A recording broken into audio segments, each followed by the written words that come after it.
الله تعالى وبركاته. الصلاة والسلام على رسول الله وعلى آله الفائزين برضا الله أما بعد. ഫലസ്തീനിലെ കവിതകൾ. സ്വാതന്ത്ര്യത്തിന്റെ ഒരു ചീന്ത് ആകാശം പോലും സ്വന്തമായിട്ടില്ലാത്ത ഒരു ജനത അവരെ പിന്നെയും പിന്നെയും ഏകപക്ഷീയമായി നോവിക്കുന്നതിന്റെ പേരാണ് ഇസ്രായേൽ എന്നത്. അറിയപ്പെട്ട മാനവചരിത്രത്തിൽ ഏകദേശം 250 വർഷങ്ങൾ മാത്രമാണ് യുദ്ധങ്ങളില്ലാതെ കടന്നുപോയിട്ടുള്ളൂ എന്നാണ് പ്രശസ്ത ചരിത്രകാരൻ വിൽ ഡുറന്റ് അഭിപ്രായപ്പെടുന്നത്.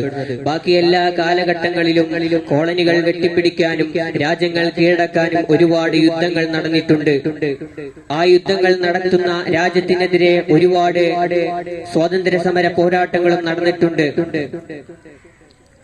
സത്യാഗ്രഹങ്ങളായും സമരവീര്യ പോരാട്ടങ്ങളായും അങ്ങനെ ഒരുപാട് ഒട്ടനേകം സമരങ്ങൾ സ്വാതന്ത്ര്യത്തിന് വേണ്ടി നടന്നിട്ടുണ്ട്.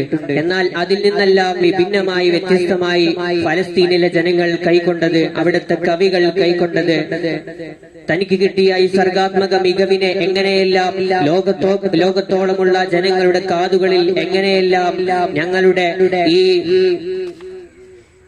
ഇസ്രായേൽ എന്ന അധിനിവേശ ശക്തികൾ ഞങ്ങൾക്കെതിരെ ചെയ്യുന്ന ഓരോ അക്രമങ്ങൾക്കും ലോകത്തുള്ള എല്ലാ ജനങ്ങളുടെയും കാതുകളിൽ എങ്ങനെയെല്ലാം ഈ വാർത്തകൾ എത്തിക്കാം എന്നെല്ലാമാണ് അവരുടെ കവിതകളിലൂടെ തന്നെ അവർ നോക്കിക്കാണുന്നത്, അവർ നമുക്കായി കാണിച്ചു തരുന്നത്. സമകാലിക ഇസ്രായേൽ ഫലസ്തീനിലെ സമകാലികനായ എഴുത്തുകാരനും കവിയത്രനുമായ മുസ്അബ് അബൂ ത്വഹ എന്ന് പറയുന്ന ഒരു കവി, അദ്ദേഹം പറയുകയുണ്ടായി, ഈജിപ്തിലെ കൈറോവിൽ നടന്ന ഒരു മീറ്റപ്പിൽ അദ്ദേഹം പറയുകയുണ്ടായി, ഞങ്ങളുടെ പാഠ്യവിഷയത്തിൽ എല്ലാ കാലത്തും കവിതകൾ എന്നുള്ളത് മാറ്റി നിർത്താൻ പറ്റാൻ കഴിയാത്ത ഒരു വിഷയമായിരുന്നു. കവിതകൾക്ക് ഞങ്ങൾ ഒരുപാട് പ്രാധാന്യം നൽകുന്നുണ്ട്. അറബ് ലോകത്തെ പ്രശസ്ത കവികളായ സമീഹുൽ ഖാസിം, അഹമ്മദ് ഷൗക്കി തുടങ്ങിയവരെല്ലാമാണ് ഞങ്ങൾ മാതൃകയാക്കുന്നത്. ഇവരെല്ലാം ഞങ്ങൾക്ക് പ്രചോദനമായിട്ടുള്ളത് ഞങ്ങളുടെ രാജ്യത്തിന് വേണ്ടി എങ്ങനെയെല്ലാം കവിതകളിൽ കുത്തിക്കുറിക്കാം എന്നാണ് ഇവർ ഞങ്ങളെ പഠിപ്പിച്ചത്. ആ രീതിയിലാണ് തന്റെ ജന്മദേശത്തിന് വേണ്ടി അവർ കവിതകളിലൂടെ കുത്തിക്കുറിക്കുന്നത്. കവിത എന്ന നിലയ്ക്കുള്ള തന്റെ എല്ലാ ശേഷിയും ഫലസ്തീനിന്റെ വിമോചനത്തിന് വേണ്ടി ഉപയോഗിക്കുമെന്നാണ് അദ്ദേഹം പറയുകയുണ്ടായി. ഞങ്ങളുടെ കവിത പോരാട്ടത്തിന്റേതാണ്, സ്വാതന്ത്ര്യത്തിന് വേണ്ടിയുള്ളതാണെന്ന് അദ്ദേഹം പറഞ്ഞു കഴിഞ്ഞപ്പോൾ കൈറോവിൽ നടന്ന ആ മീറ്റപ്പിൽ ഉണ്ടായിരുന്ന ആളുകളെല്ലാം എഴുന്നേറ്റ് നിന്ന് കൈയടിക്കുകയാണ്. അവരുടെ കവിതകളുടെ ഉറവിടം എന്നത് ഫലസ്തീനിലെ പോരാട്ടത്തിന്റെ മണ്ണിൽ നിന്നും ഉയർന്നു വരുന്നതാണ് അവരുടെ കവിതകളുടെ ഉറവിടം എന്നത്. അവിടുത്തെ പിഞ്ചുമക്കളുടെ നൊമ്പരങ്ങളാണ് അവരുടെ കവിതയുടെ വരികളിൽ ഒട്ടനേകം നിറഞ്ഞു നിൽക്കുന്നത്. ഫലസ്തീനിലെ മറ്റൊരു വിപ്ലവ കവിയാണ് റിഫാത്ത് അൽ അരീർ എന്ന് പറഞ്ഞൊരു കവി. അദ്ദേഹം ഡിസംബർ 6-ന് 2023 ഡിസംബർ 6-ന് വടക്കൻ ഗസയിലുള്ള തന്റെ സഹോദരിയുടെ വീട്ടിൽ വെച്ച് ഇസ്രായേൽ വ്യോമാക്രമണത്തിൽ മരണപ്പെടുകയുണ്ടായി. അദ്ദേഹത്തിന്റെ വിയോഗം ഒട്ടനേകം എഴുത്തുകാർക്കും അക്യൂമിസ്റ്റുകൾക്കും ഏറെ നീറ്റലുണ്ടാക്കുകയുണ്ടായി. ചെറുപ്പം മുതൽ തന്നെ എഴുത്തിലേക്ക് തിരിഞ്ഞ അദ്ദേഹം ഒട്ടനേകം കവിതകൾ രചിക്കുകയുണ്ടായി. എല്ലാം ഫലസ്തീനിന്റെ വിമോചനത്തിന് വേണ്ടിയുള്ളതായിരുന്നു. ഫലസ്തീനിലെ ജനങ്ങളുടെ നൊമ്പരങ്ങളെ തീക്ഷ്ണമായ വരികളാക്കി സാമൂഹ്യ മാധ്യമങ്ങളിൽ അദ്ദേഹം കുറിക്കുമായിരുന്നു. ഗസയിലെ ഇസ്ലാമിക് യൂണിവേഴ്സിറ്റിയിൽ ഇംഗ്ലീഷ് പ്രൊഫസറായിരുന്ന അദ്ദേഹം തന്റെ വിദ്യാർത്ഥികളെ മിക്കപ്പോഴും എപ്പോഴും അദ്ദേഹം അവരുടെ സർഗാത്മക മികവിനെയും കലാശേഷിയും പരിപോഷിപ്പിക്കാൻ എപ്പോഴും പരിശ്രമിക്കുമായിരുന്നു. കേവലം വിദ്യാർത്ഥികളെ മാത്രമല്ല യുവാക്കളെയും അദ്ദേഹം കവിതകളിലേക്ക് ആനയിച്ചു കൊണ്ടുവരികയുണ്ടായി. അങ്ങനെ അദ്ദേഹത്തിന് ദ വോയിസ് ഓഫ് യൂത്ത്, യുവാക്കളുടെ ശബ്ദം എന്ന ഒരു പേര് അദ്ദേഹത്തിന് വരികയുണ്ടായി. ഒരുപാട് തന്റെ വീടിനെ ഇസ്രായേലികൾ ബോംബിട്ട് നശിച്ചപ്പോഴും തന്റെ 200ഓളം വരുന്ന വിദ്യാർത്ഥികൾക്ക് കവിതകളാലും കുറിപ്പുകളാലും തന്റെ ജന്മരാജ്യത്തിന് വേണ്ടി എഴുതാൻ അദ്ദേഹം പ്രേരിപ്പിച്ചുകൊണ്ടേയിരുന്നു.